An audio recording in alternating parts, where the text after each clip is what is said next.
Sherpas migrated from Tibet 500 years ago. Very strong Buddhist culture and Buddhist beliefs, and we live in a inhospitable area, high up in the mountains, and so you have to make the best of what you have and try and be as positive as possible, and that's why there's a lot of laughter in Sherpa life, and everybody takes care of everybody. Sherpas generally the ones who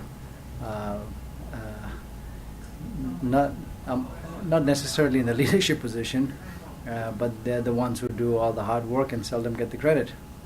So in a way they are in the leadership position, but it's also part of our nature not to sort of be out there, and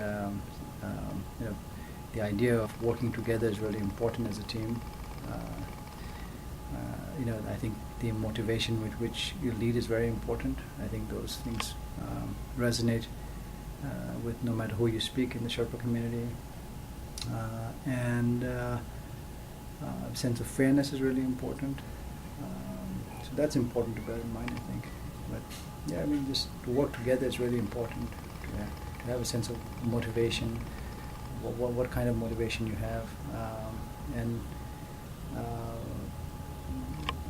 people don't look at it just as a job, although you get paid for it these days, a little more than you would in the past, but by a long shot it's not a lot. Mm-hmm. A Sherpa family, head of household dies, the whole family is finished. There's maybe a little insurance money, that's about it. So it's very, very dangerous, and a lot of the times, because of lack of education, lack of opportunities, people have no other choice but to go on expeditions. Most of these people who climb today have no interest in climbing Everest. They do it because they have to. There are very, very few that are motivated by a sense of, I want to go there because I've not done this before. But it's not an option for them. It's a luxury for people here to pay $60,000 to climb Everest and to be guided and so on. But Sherpas have always played the one in the background, the one that's how it's perceived in the West, and I think that's how it is as well. And slowly you're seeing Sherpas in more, leadership positions in terms of wanting to show that they can accomplish feats just like anyone else, and it's good they have the opportunity and the luxury as well. But for many of them, that's all they know. Look at Apa; he's been up there 16 times. He's a diminutive man, but he's an absolute powerhouse on Everest when he climbs. And so what? He's not some big, equivalent of a big CEO over here, but he manages to get the job done in his own way. So, can you tell me a little bit about maybe some of the stories that you've heard from your dad's expeditions, or from his life and what's been passed down to you? And he didn't go up to climb Everest to. They wanted to do something that nobody had done before, but it wasn't just two people. There were hundreds of people involved. Just so happens that the two of them were on the top first. Mm-hmm. So, a condition of the Western psyche, I think, to be number one. But I think everything over here needs to be quantifiable. You don't grow up being told you have to be the best, you have to be number one, and you have to have better clothes than the neighbor, or that just doesn't exist. Personal self of senses is grounded. You don't need to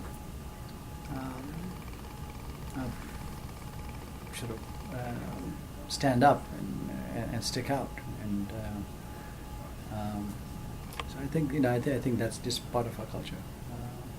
When I relate to those experiences we're talking about, motivation and being part of a team, it all sort of it's a reflection of what my father said growing up. Mm-hmm.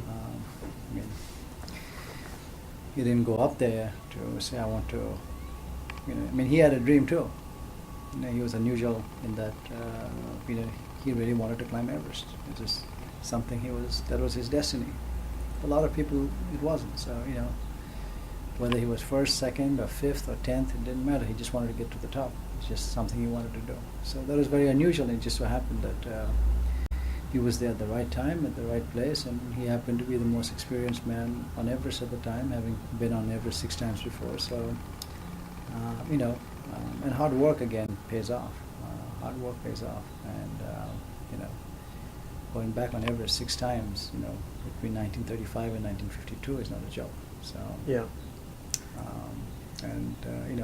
he had to feed his family, but he was motivated by more by a sense of he was very unusual at that time because his motivation was to climb, not to make a living. To do it with a very clean purpose and very open heart, and I think that's you just do it with a very clear conscience. If you don't do it, it doesn't mean you failed. You don't look at it as failure either. You got up as high as you can, and when people talk about, oh my God, in the press, oh, did you hear that so and so climbed Everest for the 18th time? You've only climbed 17 times. What do you think? He broke a record. We don't look at it as breaking a record. It's not breaking a record. How it's described is we're adding to what the person who has climbed 17 times has already. Adding to the illustrious record of our achievement. So it's just looked differently. There's no point creating controversy and saying, oh, he's only climbed 7 times, one has climbed 18 times. There's no controversy here. It's very clear. He's added to what his accomplishment. Mm. He was a leader in that he was respected in his community. He paid his dues, and he worked his way up from being a porter to in those days to having the respect of some of the great mountaineers at the time, and so that was all earned, and nothing came to him for free. But his style of leadership, he built a climbing school over there that's produced I don't know how many people have climbed Everest. Some 250,000 people visit that institute every year. But he built that institute, and as a man without an education, sort of was asked to do something by Prime Minister Nehru at the time, and went on to build that school, travel around the world, and he just did things very quietly, very humbly, and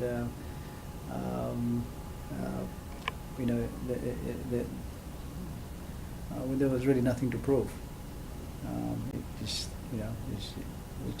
He was a very sort of dynamic personality, very soft-spoken, very humble man. Just lived a very quiet life, and all this fame and that came after Everest. Some of that was a burden sometimes, and he preferred to be anonymous. So it's very quiet. It's all in what you've done, and so that's where it lies. And it's just. It's not the kind of thing where people say, I'm so and so, and you better listen to me, and I'm going to do this, that, and the other. It's who you are sort of speaks for itself. So I'm a strong believer in transparency, and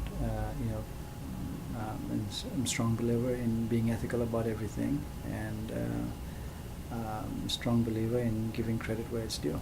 Mm-hmm. And there are moments in life when you cross the bridge and you think you've met that test. Do you think everyone has innate qualities for being a leader? Oh, I mean, I think so. I think so. I mean, you might not be born a leader. Some people have the natural ability, and some people study it, some people acquire it, some people work really hard and grow into leadership positions, and and you get tested at the times that you least expect.